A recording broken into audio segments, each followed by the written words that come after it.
Perfecto. Entonces recordemos que una clase es un grupo de tipos que tienen funciones asociadas. En este caso, más por división, resta. Entonces, a estas funciones se las llama funciones sobrecargadas, porque trabajan con el conjunto de tipos que tenemos aquí, int, float, etcétera, tipos numéricos.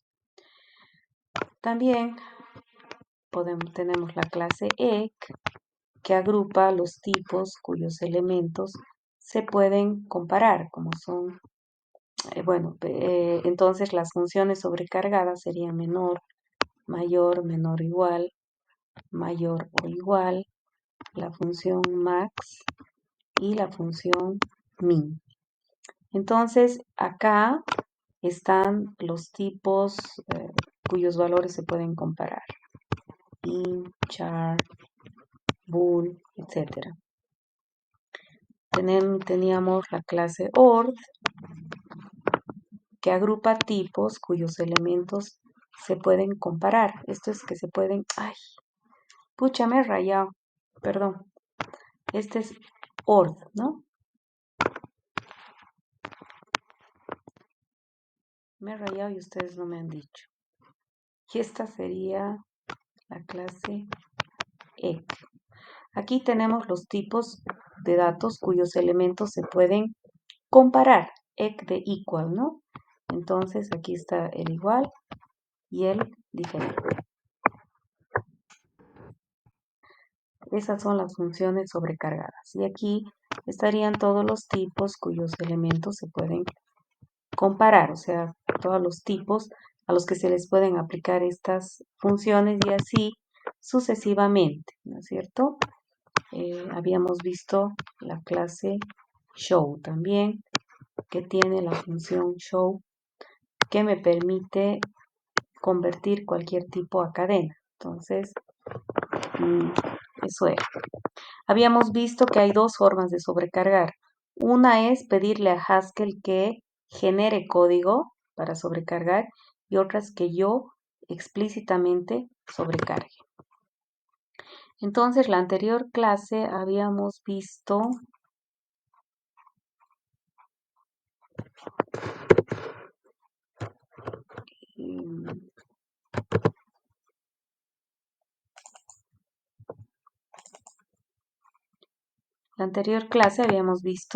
ejemplos de sobrecarga y se los había cargado al tablón, por si acaso, por si se han despistado y no han visto.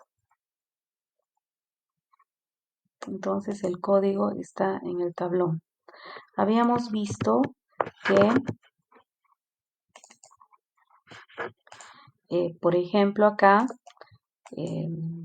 si tenemos el tipo de datos género, nosotros podemos sobrecargar género a la clase show, o sea, añadir género, el tipo género a la clase show, colocando deriving show. Haciendo esto, entonces en mis clases va a estar género entre los otros tipos que aparecen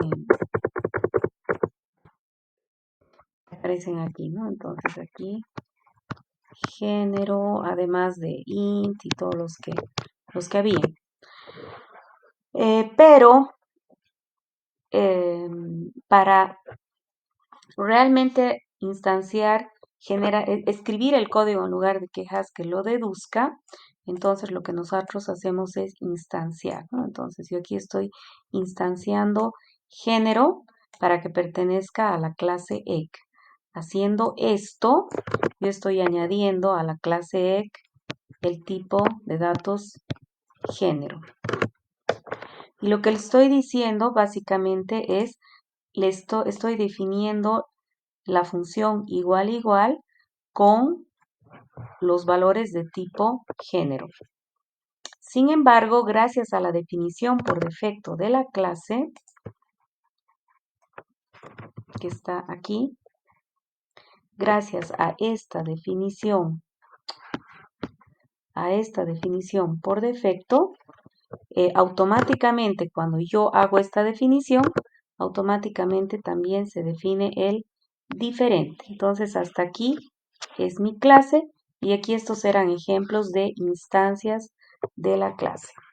Habíamos visto que cuando nosotros instanciamos, podemos tener instancias sin ningún prerequisito como esta. Entonces yo para añadir género a la clase EC no necesito ningún requisito. Pero para añadir lista a la clase EC, el requisito es que A pertenezca a la clase EC. Entonces a esto se llama contexto de una instancia. ¿Por qué tengo que hacer esto? Porque este igual compara valores de la lista. Entonces, para poder comparar dos listas, yo necesito también poder comparar sus valores. Hasta ahí nos habíamos quedado la anterior clase. Por si acaso, les repito, ya les había dicho, todas estas están definidas en la librería. Por eso es que yo he hecho estas otras que son con los tipos que nosotros hemos creado, ¿no? Pero los tipos que ya existen están en la librería. Entonces no necesitamos. Aquí tenemos la definición de la clase, pero denme un segundo porque mi máquina se está quedando sin batería, ahorita se va a apagar. Entonces, a ver, vayan analizando esto, ¿ya? Si quieren, háganla, imagínense que no hay esto, para que no los distraiga, así, imagínense eso. Y voy a enchufar mi máquina.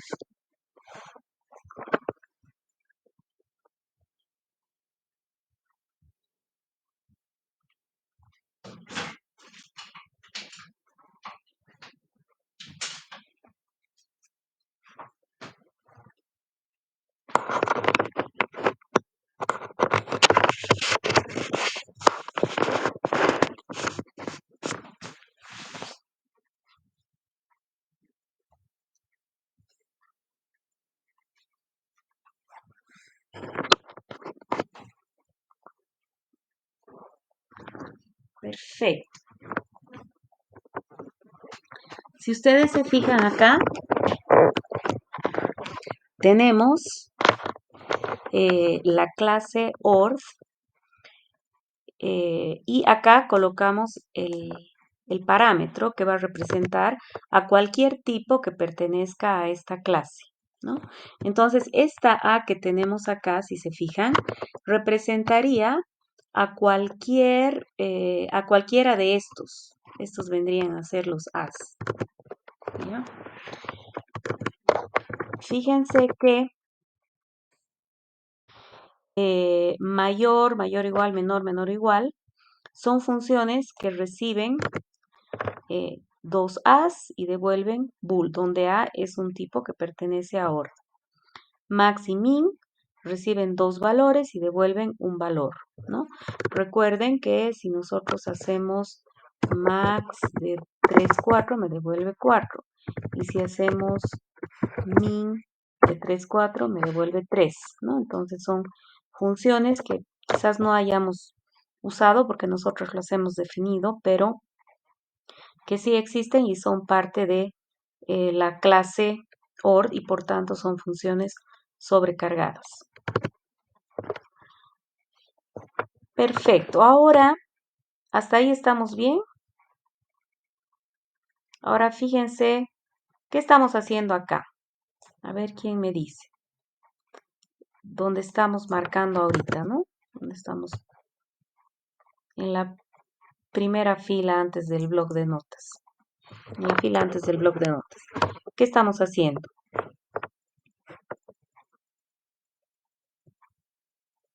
¿Quién me quiere decir? Aquí está mi lista por si acaso para los puntos extras.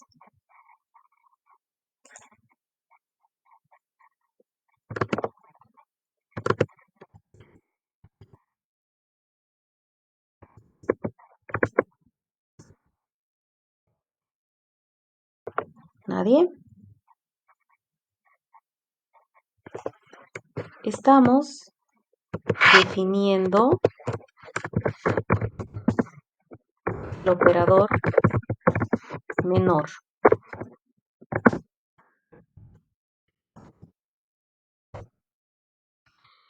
Entonces, si se fijan, yo podría definir el operador menor, así también.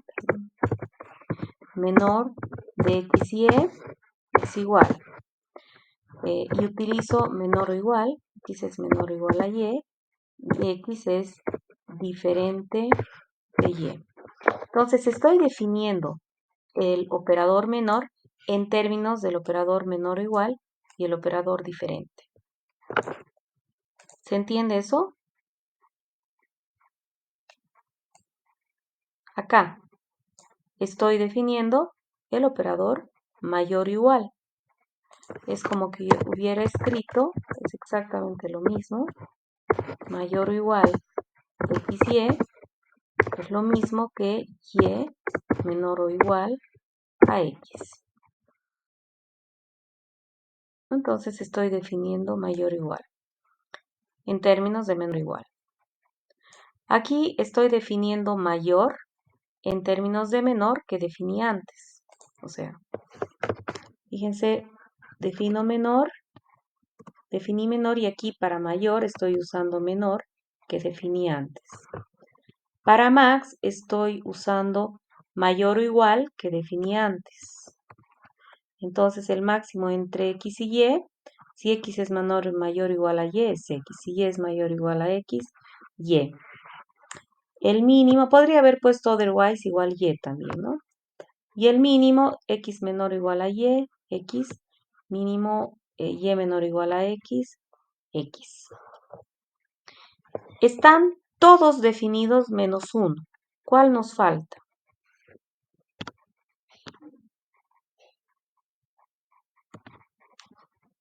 ¿Cuál nos falta? Nos falta el menor o igual.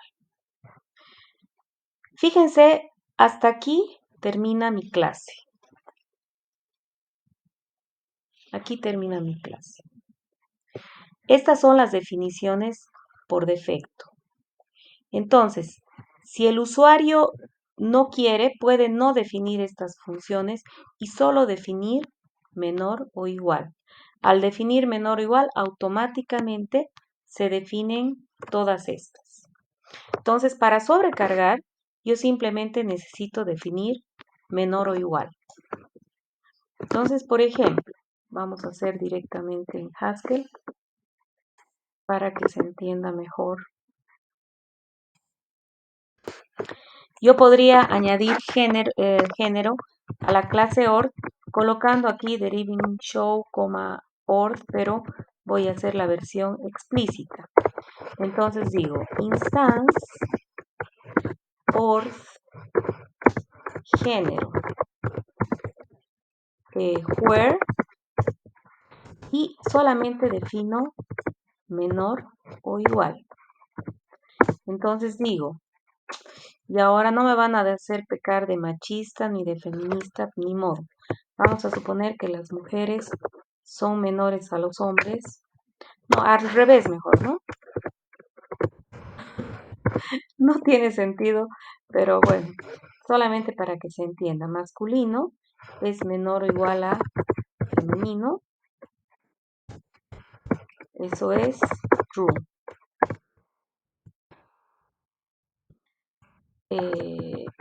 Femenino menor o igual a masculino, igual falso. Y cualquier otra cosa, masculino, masculino o femenino, femenino, es verdad, porque van a ser iguales, ¿no? Ay, perdón, uso los comodines.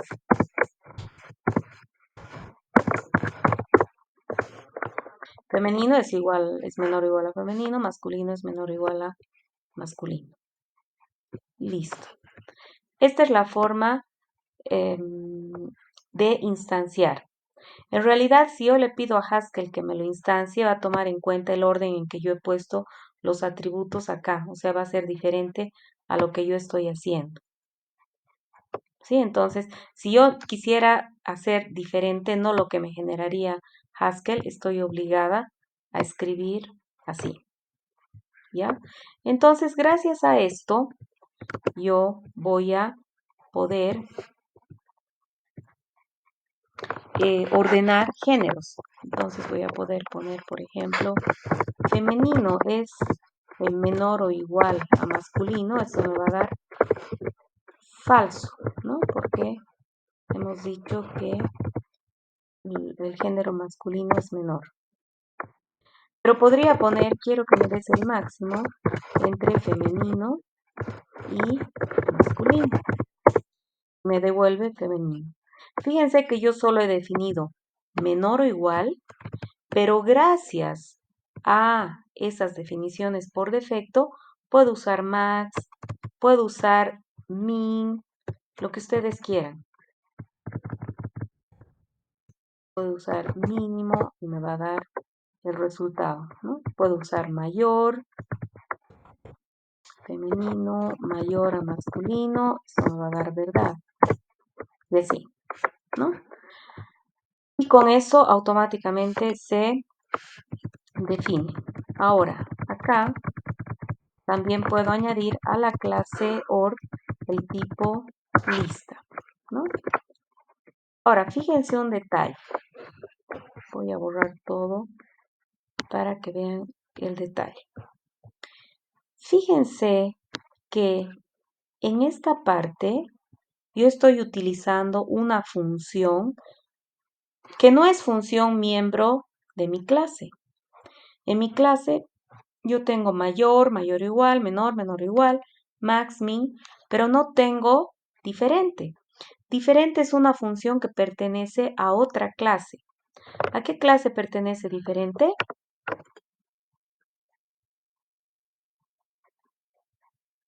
A ver, a la cuenta de 3 van a escribir todos en el chat. Ahí estoy grabando, ¿no? ¡Ah! Creo que no estoy grabando, chicos. Me tienen que... Ah, estoy grabando. Qué susto. Ya. ¿A qué clase pertenece ese operador? Van a escribir a la cuenta de 3. 1, 2, 3. Manden. Muy bien. A la clase EC, ¿no? Aquí está el diferente. Es un operador que pertenece a la clase EC, pero yo estoy usando en mi definición por defecto de OR, ¿no? Esa es la razón por la que tengo este requisito. Entonces, cualquier elemento, cualquier tipo A que yo añada a la clase OR, tiene que necesariamente pertenecer a la clase EC. Entonces, fíjense que en realidad OR sería una subclase de EC. Eso querría decir que todos los tipos que pertenecen a ver, esperen un ratito.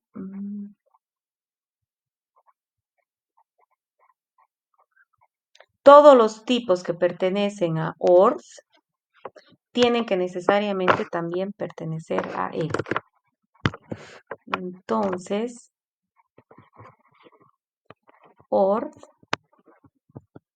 es una subclase de EC. Cualquier tipo que pertenezca a OR también tiene que pertenecer a EC. Pero yo puedo tener tipos en EC que no necesariamente pertenezcan a OR. ¿Ya? Un tipo T, digamos. No sé si me dejo entender, digamos una función, digamos TT, bueno, una función, cualquier tipo. Entonces puedo tener tipos en EC que no pertenezcan a OR. Esta es entonces una clase con contexto, una clase con requisito. En cambio, EC era una clase sin requisito. ¿Sí? O sea, EC no es subclase de nadie, no depende de nadie.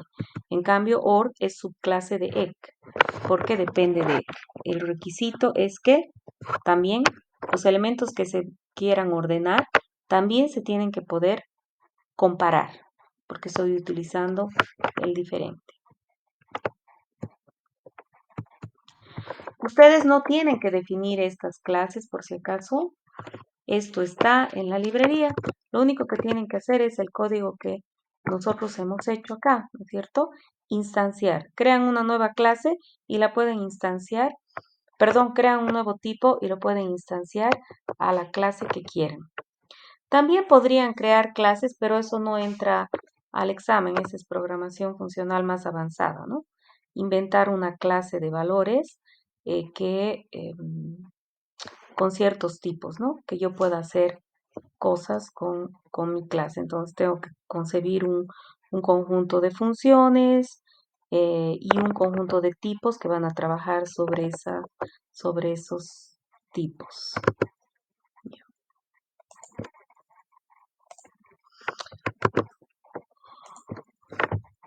Listo. Aquí tienen otros ejercicios. Podemos sobrecargar, por ejemplo, el tipo nota, ¿no? Podemos añadir a OR, qué sé yo, a igual. Entonces, si yo no sobrecargo, no voy a poder usar el igual, voy a tener que definir de esta manera. En cambio, sobrecargando, puedo utilizar el operador directamente, ¿no? Entonces, aquí hay un ejemplo de sobrecarga de nota. De igual, perdón, con nota, ¿no? Estamos añadiendo el tipo nota a la clase EC. Y lo único que hacemos es definir el igual para notas y automáticamente se va a definir el diferente. Entonces, al hacer esto me va a trabajar correctamente porque yo ya he sobrecargado. Y al usar igual, también voy a poder usar el diferente, como ya les he mostrado en Haskell directo, ¿no?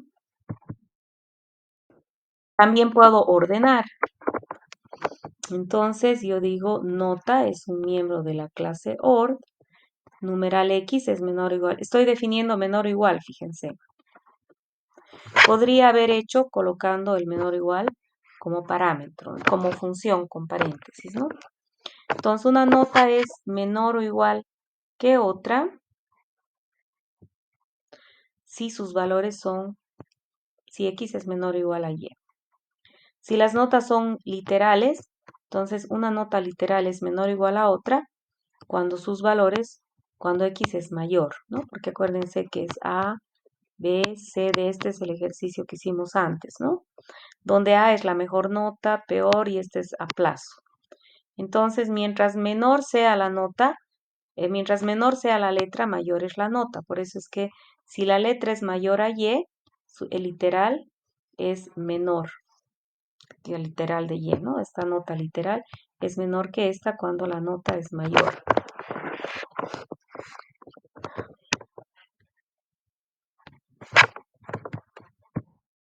Entonces ahora, como he definido mayor, menor o igual, tengo automáticamente definidas todas las funciones miembro de OR. Entonces yo puedo hacer, por ejemplo, sacar el máximo de 2 notas, sacar el mínimo, usar si quiero el menor o igual o el mayor, qué sé yo, lo que quiera. Estos ejercicios los van a hacer ustedes después. Aquí también tenemos más ejercicios. No se olviden que si quiero añadir un tipo a la clase OR, necesito primero añadir a la clase EX, si no, me va a dar un error, ¿no? ¿Cuáles son las ventajas de las clases? Creo que ya las han visto, ¿no es cierto? ¿Qué pasará si yo no sobrecargo? A ver, porque la opción sería, digamos que tengo mi tipo lista, y yo digo, ay, no, ¿para qué me voy a complicar sobrecargando ni nada? Voy a borrar esto. No voy a usar esto. O a ver, a modo de practicar, haremos el tipo.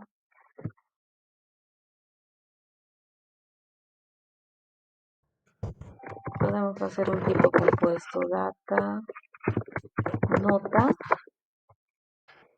igual, numeral, int, literal, char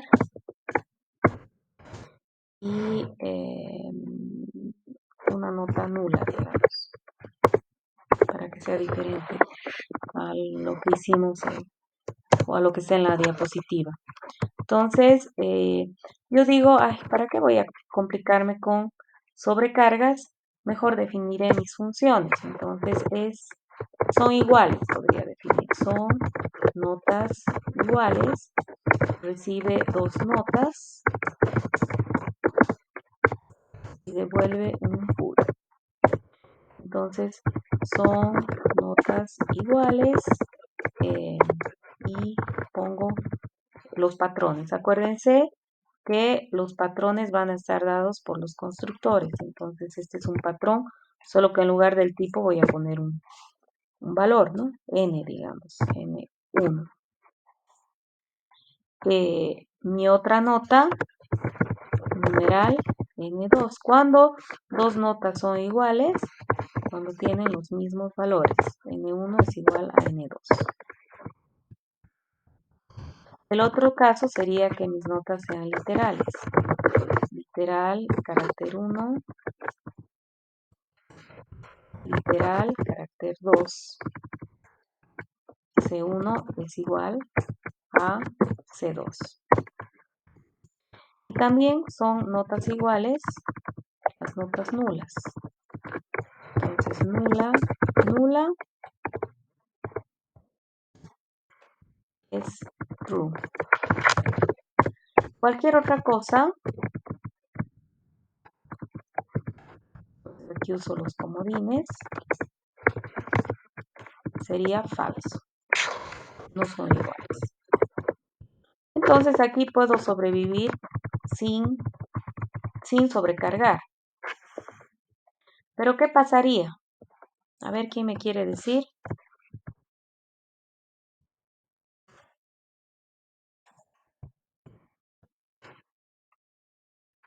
Le voy a aumentar puntos a la persona que participe. Ay, por lo visto. Ujú.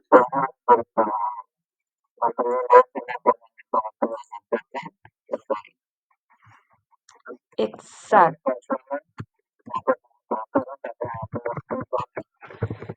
exacto.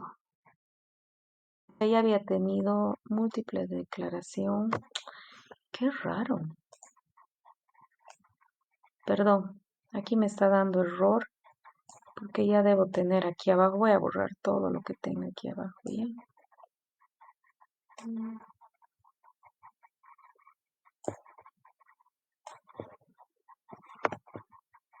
Ah, sí, aquí tengo todo. Ya. Entonces, como decía, ¿quién me contestó para que le aumente sus puntos? Sí. ¿Elmer? Ok, ¿quién me contestó? Josué, tú me contestaste. Pérez Valenzuela, Josué. Entonces, Pérez Valenzuela, Josué. Entonces, como dice Josué,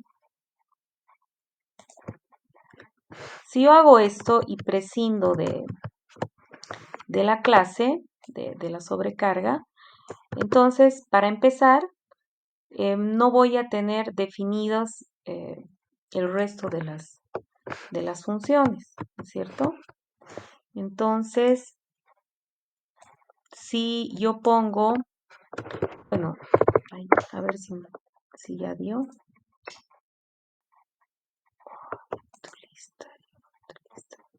Pucha, todo, o sea. El tema es que estoy utilizando un archivo lleno de cosas, por eso es que esto está fallando. Voy a borrar desde aquí.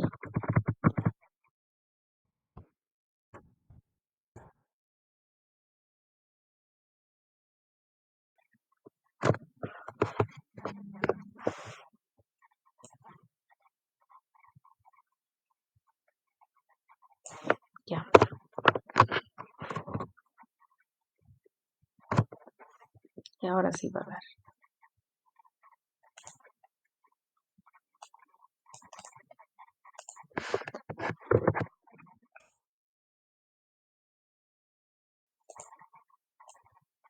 Numeral.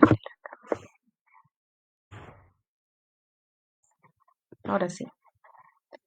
Entonces, para empezar, yo si pongo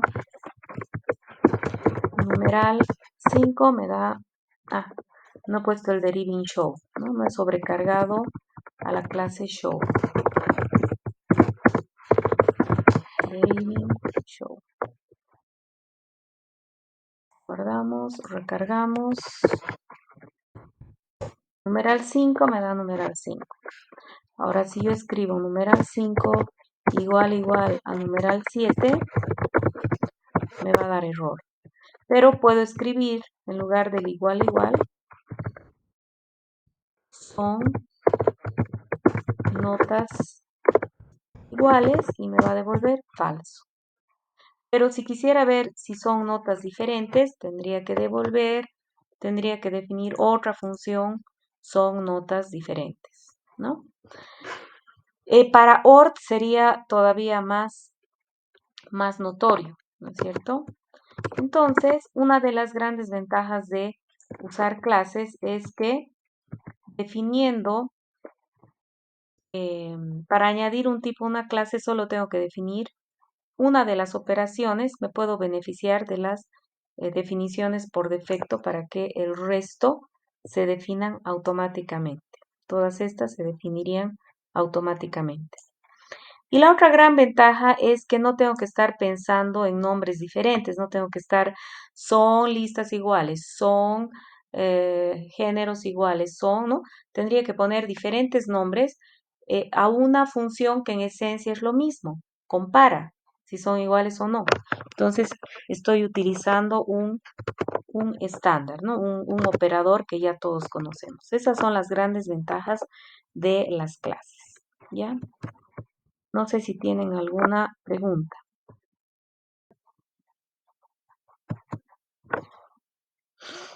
Algo importante que lo he puesto acá, es que quiero que recuerden que la programación funcional está de moda en realidad. Es un paradigma de programación muy poderoso. Espero que a ustedes les haya gustado, hayan visto el poder que tiene. Y por eso es que todos los lenguajes modernos están incorporando la programación funcional, es decir, están tendiendo a ser multiparadigma. Entonces, por ejemplo, Python, que es un lenguaje orientado a objetos, permite hacer programación funcional, Scala también, Ruby también, Link, que es un lenguaje para trabajar con bases de datos en SQL Server, para trabajar con la base de datos como si fuera un objeto, ¿no? Como si fueran objetos. Cada uno de los componentes de la base de datos es un objeto. También trabaja con cálculo lambda.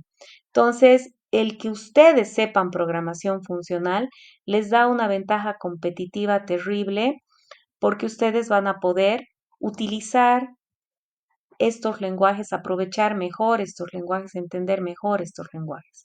Si en algún momento tuvieran que trabajar con Link, van a poder utilizar cálculo lambda para especificar las consultas, por ejemplo, ¿no? Y bueno, van a poder explotar al máximo cualquier lenguaje de programación que les ponga, ¿ya? Eh, no sé si hay alguna pregunta. Les había dicho que si alguien quería podía investigar estos lenguajes y podría hacer una presentación que podría ser después del examen, ¿no? La siguiente semana, como ya no vamos a tener nada que avanzar. Si alguien quiere, me dice y hacemos la presentación. Ya me dicen el día. Sí,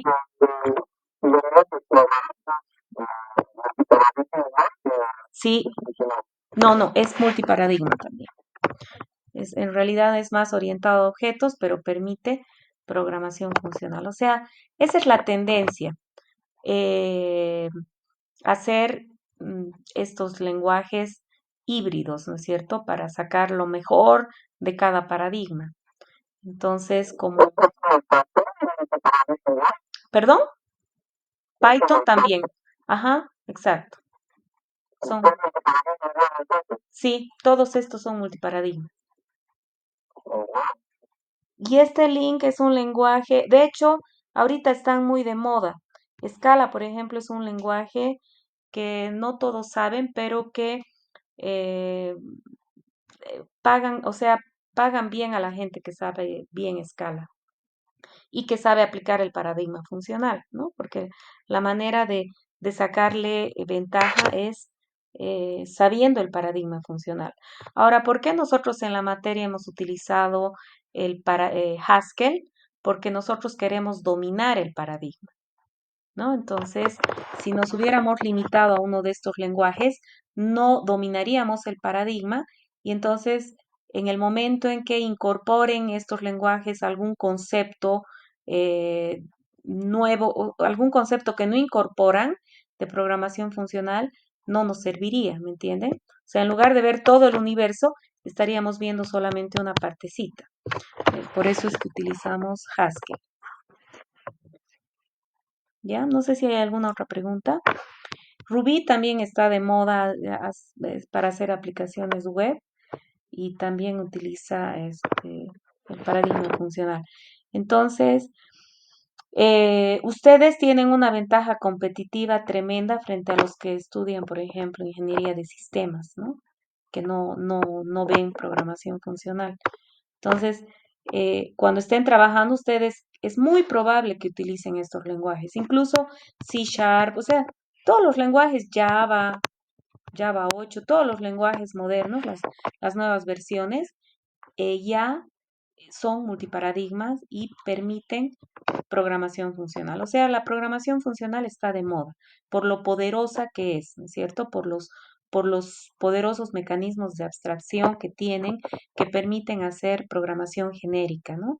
Fíjense que utilizan cálculo lambda porque las funciones son manejadas como valores de primer orden, entonces yo puedo pasar funciones como parámetros gracias a gracias al cálculo lambda, ¿no? Estoy pasando expresiones, valores, cálculo lambda. ¿Alguna otra pregunta? Ya. Entonces,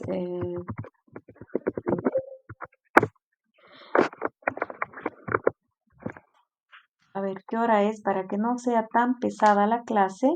Entonces, ahora, ¿qué les parece? Sí, habían preguntas, ¿no?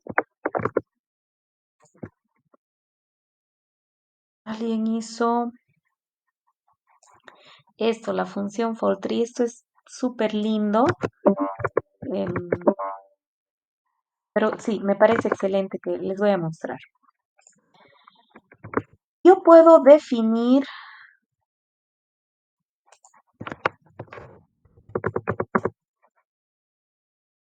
por si acaso voy a volver a como tenía antes todo esto.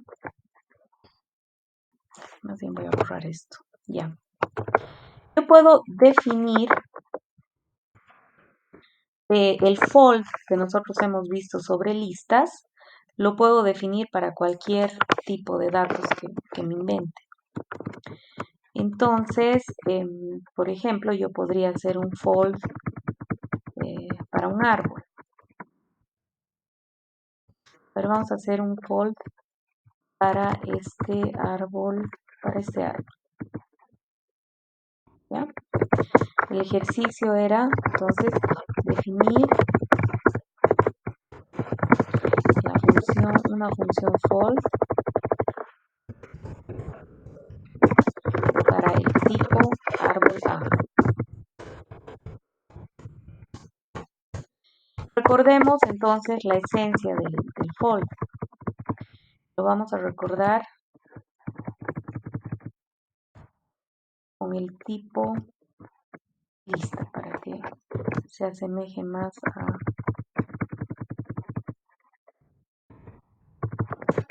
Ustedes han definido en realidad lista, han definido fold para lista, ¿no? Si vemos la definición de folder, como era, voy a hacer la definición con las listas normales, aunque me va a dar error, por supuesto, ¿no? Pero era esta. Reemplaza la lista vacía por A y el operador dos puntos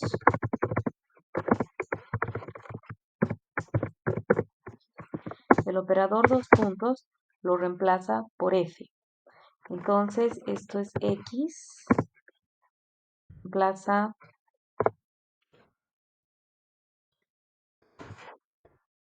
reemplaza el dos puntos. Les voy a mostrar acá. Esta es mi lista. En realidad este operador dos puntos va a ser reemplazado por la función.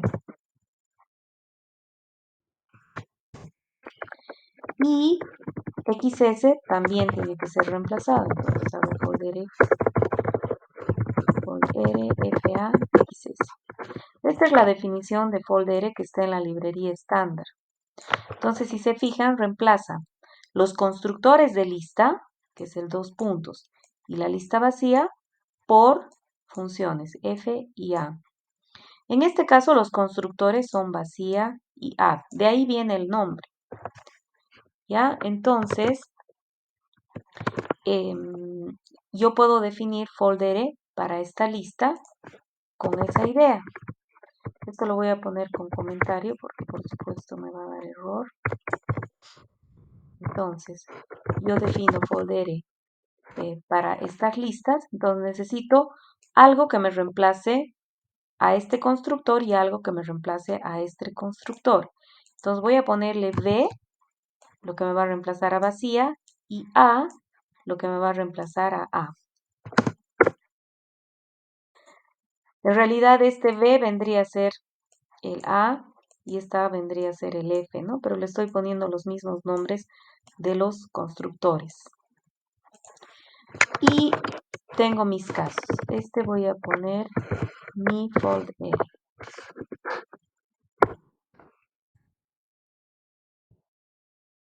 Podría ser una clase foldable. De hecho, creo que hay esa clase foldable, ¿no? Para añadir cualquier tipo, que la función sea foldele, foldere y yo sobrecargo, ¿no? Cualquier estructura que cree. Mi folder VA, entonces, cuando la lista es vacía, devuelve V, porque tiene que reemplazar vacía por V. Y cuando la lista es add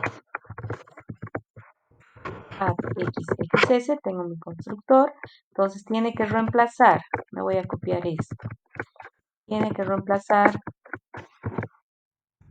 add por A,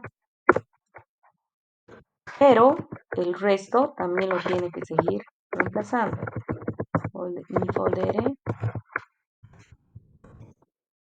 VA XS. Ya tengo la definición de folder.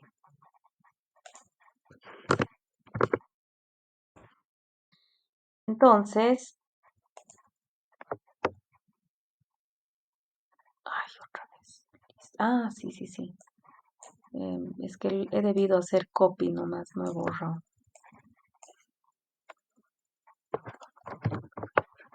La borraré de arriba. Ya. Entonces, guardo, recargo,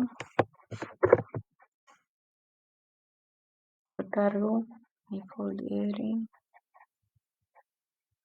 Ya había habido una definición. Mi folder le pondré. Este ejercicio ya lo hicimos, ¿no? Pero estoy queriendo que recordemos para que me entiendan. Ya había tenido mi fold, que me acaba. Mi fold.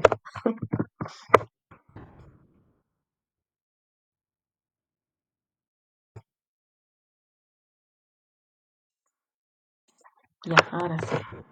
Entonces yo hago mi for, si quiero que se multipliquen los elementos, hago for y hago rama, hoja 5. Ay, perdón, estoy hablando acá, estoy pensando que quiero hacer árbol. Add 3, add 4, add 10 a vacía. Me va a devolver 4 por 10, 40 por 3, 120. Okay. Es que falta el 1, ¿no? For, primero tengo que darle de lo que reemplaza a vacía, o sea, tengo que darle 1. He hecho al revés, ¿no? Primero le he puesto el valor, el B, y luego el que reemplaza al otro constructor. Y me devuelve el 120. Entonces, esta misma idea yo la puedo aplicar a cualquier tipo de datos. Entonces, yo voy a definir un tipo para esto. Entonces, yo haría un fold árbol. Fold árbol tiene, de hecho, fíjense que podría yo agrupar, esto lo vamos a agrupar así. De hecho, así se generaliza, esto se llama álgebra. Las funciones que van a reemplazar los constructores. Podrían ir así como una tupla. Entonces aquí también mandaría, sí. A ver, vamos a ver si funciona.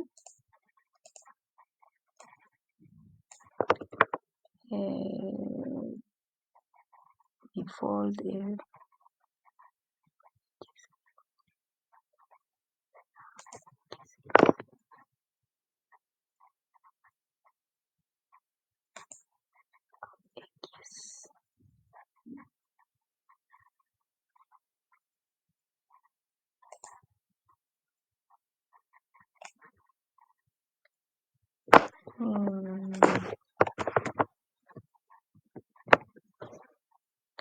Qué raro, ¿por qué no me está dejando? Quizás por lo que... No creo. Esta se llama... Este es el álgebra de la función.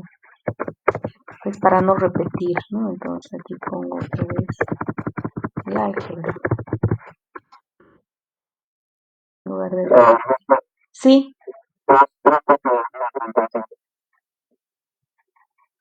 Ay, sí. Ay, gracias. Gracias, no veía el error. Mire. Ay, sí. Por no leer. Y ahí decía claramente 35. Ya, ahora sí. Entonces, si se fijan, es lo mismo, solo que he puesto todos los que van a ser reemplazados por los constructores como una tupla, ¿no? Y entonces así no tengo que reemplazar, a eso se le llama álgebra. Entonces ahora, en lugar de hacer así como hicimos, yo pondría esto como álgebra, o sea, como tupla. Le voy a mandar el 1 con el por y me devuelve lo mismo. No sé si se llega a ver. Así, ¿no?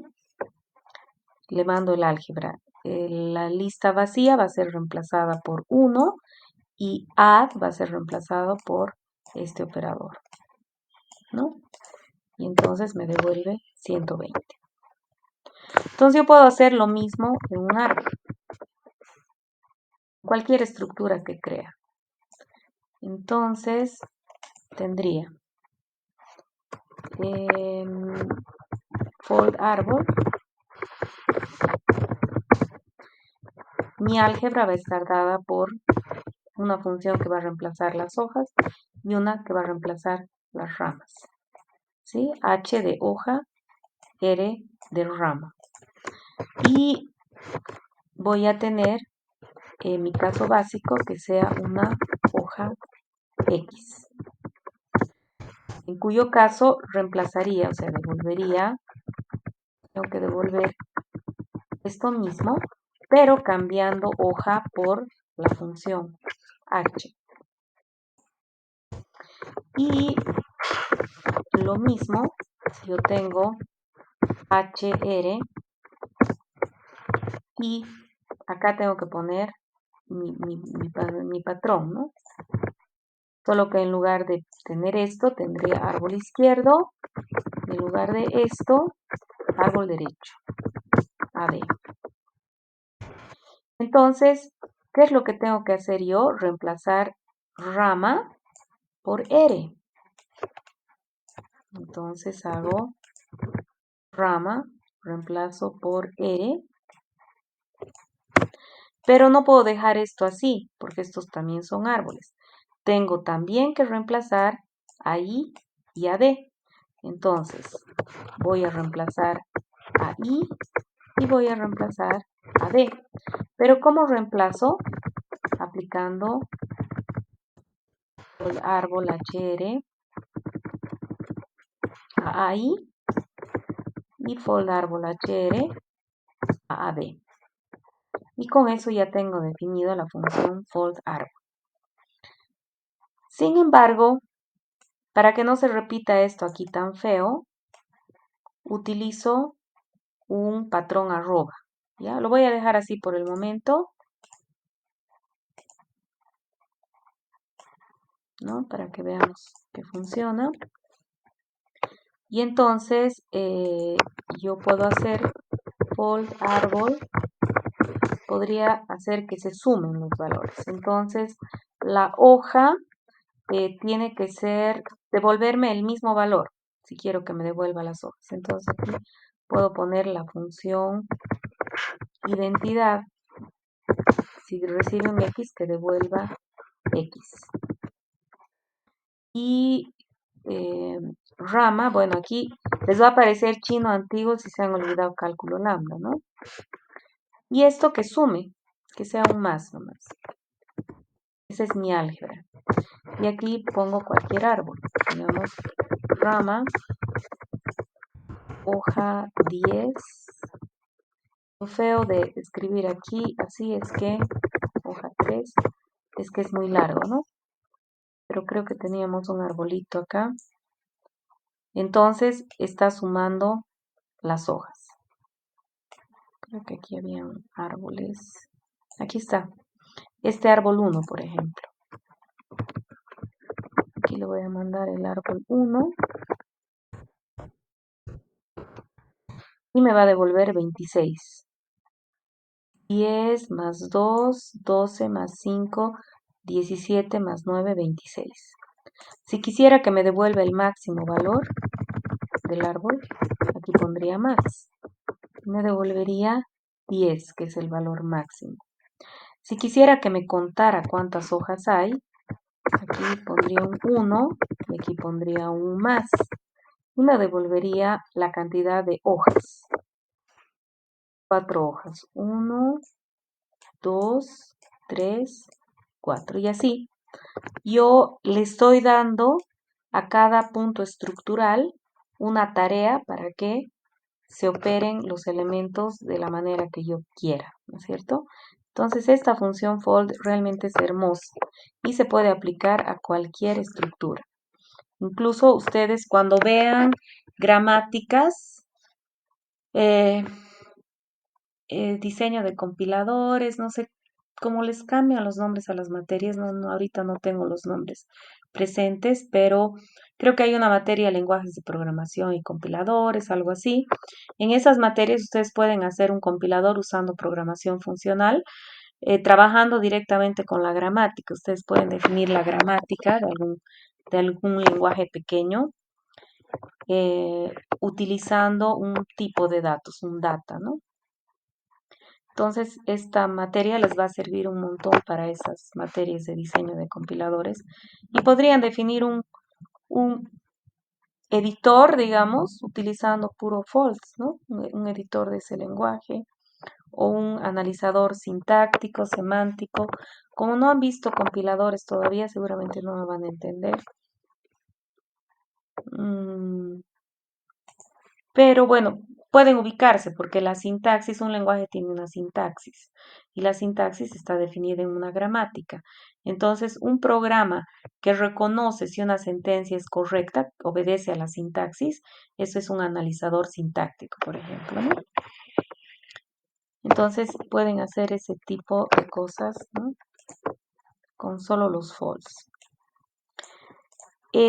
Podemos mejorar esta definición, como les decía, utilizando el patrón arroba, ¿no? Entonces, en lugar de repetir, lo he dejado así, por si no se acuerdan del patrón arroba, lo cual estaría muy mal, pero por si acaso voy a dejar las dos para que, como les voy a pasar este código para que se ubiquen. Aquí for árbol, si aquí le doy, uso el patrón arroba, ya no voy a poder tener que repetir todo el álgebra que le llaman, que es esta. Entonces, le pongo a arroba de a de álgebra. Y entonces, no, aquí no necesito, ¿no? Aquí es más, no necesito tampoco esta función, entonces puedo hacer así. Y aquí no necesito de la función h, puedo hacer así. Y aquí directamente en lugar de mandarle el par, pondría a, y aquí a. Y tendría lo mismo, pero con una definición más compacta, ¿no?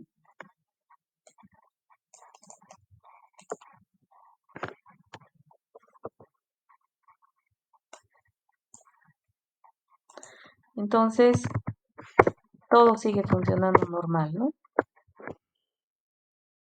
Con esta definición. Entonces, se puede generalizar a cualquier estructura. Ustedes pueden hacer fold sobre cualquier estructura. Por eso es que en la práctica dice aplicar fold a tal función, a tal otra, a tal tipo y demás. ¿Ya? ¿Preguntas?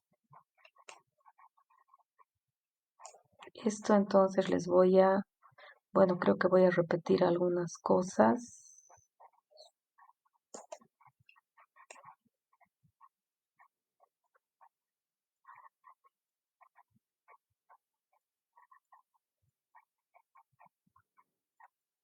Les voy a poner esto en el tablón.